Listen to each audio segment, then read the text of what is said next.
Сәлеметсіздер ме оқушылар? Бүгін әдебиет сабағы, бізде жаңа тақырып Шәкәрім Құдайбердіұлының «Жастарға өлеңі». Өткен сабағымызда Еңлік Кебек поэмасының соңғы сабағын өткен болатынбыз. Сабағымыздың оқу мақсаттары әдеби шығарманың жанрына байланысты сюжеттік желілерін, эпилог, прологтарды анықтау және көркем шығармалардан алған үзінділерді өз көзқарасын дәлелдеу үшін орынды қолдану. Дәптерлеріңізді ашып, бүгінгі күннің жадымен тақырыпты жазыңыздар. Желтоқсанның 13-і Шәкәрім Құдайбердіұлы «Жастарға өлеңі». Өлең мазмұнымен таныспас бұрын мына сөздердің мағынасын ашып алайық. Арам айла зорлықсыз мал табу, данышпан жан табу, екі шоқып бір қарау, ақылын көрсету, өлсе де ұмтылу.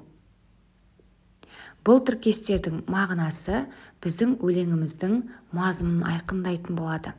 Яғни, арам айла зорлықсыз мал табу. Бұл ешкімге қиянат жасамай, адал жолмен күн көру деген мағынаны білдіреді. Данышпан жан табу. Бұл білімді, көзі ашық адам. Екі шоқып бір қарау. Яғни, сақ болу деген мағынаны білдіреді. Ақылын көрсету, жөн сілтеу, бағыт беру деген мағынаны білдіреді. Өлсе де ұмтылу. Яғни, бұл тіркестің мағынасы айтқаннан қайтпау, дегеніне жету деген мағынаны білдіреді. Осы сөз тіркестерінің мағынасын аша отырып, Шәкәрім Құдайбердіұлының «Жастарға өлеңі». Бұл жамандықтан аулақ болып, ешкімге қиянат жасамай, Абайдың ақыл парасатына бас иіп, одан үлгі алуға, өнеге ғибрат тұтуға бүкіл қазақ жастарын шақыратын өлеңі екен. Ендеше балалар, осы «Жастарға өлеңімен танысайық. Кітаптарыңызды аша қойыңыздар. Өлең мазмұнымен және оның мағынасын бірге талдайық. Кел жастар, біз біртүрлі жол табалық. Арам айла зорлықсыз мал табалық. Өшпес өмір, таусылмас мал берерлік. Бір білімді данышпан жан табалық. Сақ болалық, бір шоқып бір қаралық. Қарауылдар мезгіл ғой, тұр қаралық. Жүз айтқанмен өзгенің бәрін надан, жалыналық Абайға жүр баралық. Бұл өлеңнің басы. Бұл өлең жолдарында ақын жастарды, яғни бізді арам жолсыз, ешкімге күш көрсетпей, зорлықсыз, адал жолмен өмір сүріп, қиянат жасаудан аулақ болуға шақырады. Бұл жолда кез келген наданның сөзіне ермей, Абай айтқан өнегелі жолды ұстануға шақырады. Әрі қарай, білімді сол кісіден ізденелік, әдейі іздеп біз келдік сізге делік. Өмір зая болмастық өнер үйрет, ақылыңды аяма бізге делік. Бұл өлең жолдарында Шәкәрім ақын Абайдың әр сөзінен мәңгілік азық болатын өнер, білім үйренуге, одан ғибрат алуға жол сілтейді. Бұл Абай саудагер ғой ақыл сатқан, әр түрлі асылы көп өтпей жатқан. Тегін білсең аласың бос береді, тұстасынан ешкім жоқ мұны тапқан. Алмасақ, үміт үзер тағы жастан, өлсекте ұмтылалық осы бастан. Өткіз алмай еліне қайта көшіп, қаламыз асыл түгіл ине алмастан. Бұл жерде ақын Абайды саудагерге, ал оның ақыл парасатын саудагердің асыл жақұтына теңеп тұр. Жастарды осы асылдан, яғни Абайдың асылынан, ақыл парасатынан титтей де болсын бірдеңе алып қалуға үндеп тұр. Әрі қарай, мынау Абай бір ғалым жол шығарлық, замандасы болмады сөзді ғарлық. Амалы жоқ айналды енді бізге, күн туды етегіне жабысарлық. Жарасымды мінезді жат қалалық, жанға қас жамандықтан сақтаналық. Арсыз, ғайбат, өтірік, ынсапсыздық, бұлардан бой тасалап ақталалық.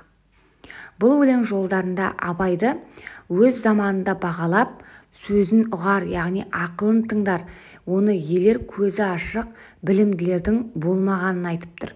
Яғни өз тұсында Абайды ешкім түсінбеді, оның айтқанын теріс ұғынды. Бірақ осы Абай жолын бүгінгі жастарды жалғап, ол айтқан адам бойындағы жағымсыз мінездерден, ой кеселдерінен аулақ болуға шақырып отыр. Яғни мысалы арсыздық, біреуді балағаттау, яғни ғайбат айту, өтірік айту, ынсапсыздық, тойымсыздық, қанағатсыздық деген сияқты адам бойындағы дерттерден аулақ болып, керісінше өз бойымызда жақсы мінезді қалыптастыруға шақырып тұр шәкәрім ақын. Әрі қарай, арсыз арам айланы таста салық, адал іске талаппен баста салық, не де болса білімді ізденелік, надандықпен бір жола қаста салық. Бұл өлең жолдарында шәкәрім ақын жас ұрпақты кез келген істі адалынан бастап, білім жолында күш салуға шақырады. Яғни кез келген іс болсын, кәсіп болсын, оны бастаған кезде адал ниетпен, адал жолмен бастап, әр қашанда білім жинауға, білім алуға, күш салуға шақырып отыр. Рақым жоқ, қанағат жоқ, арсыз болып, жас бойға жаман атақ тағын балық, таза ойлап татулық іс табалық, жау жоқта тіпті жауды сағын балық. Білмегенді білуге тырысалық, жалқаулықты көңілден сыра салық. Балалар, бұл өлең жолдарында ақын жас кезінде адам көңілін де, ниетін де, пейілін де үнемі таза ұстау керектігін, жамандықтан бойын аулақ салу керектігін, және әр қашан екіжүзділік, жаман ойда болмай, білімге құштар болу, үнемі жан жағымен тату болуды, және еріншектіктен аулақ болуды, жалқаулықтан аулақ болуды, үнемі алға ұмтылуды жастар жүрегіне сіңіріп отыр. Мінекей балалар, осы шәкәрімнің жастарға деген өлеңінің мазмұнын талдай келе, осындай біз ой түйеміз. Енді балалар, талқылау сұрақтарына назар аударайық. Ақын қандай жаман әдеттерден арылуды көздейді? Яғни жастардың бойында қандай жаман әдеттер, қандай жаман кеселдер болмауы керек дейді.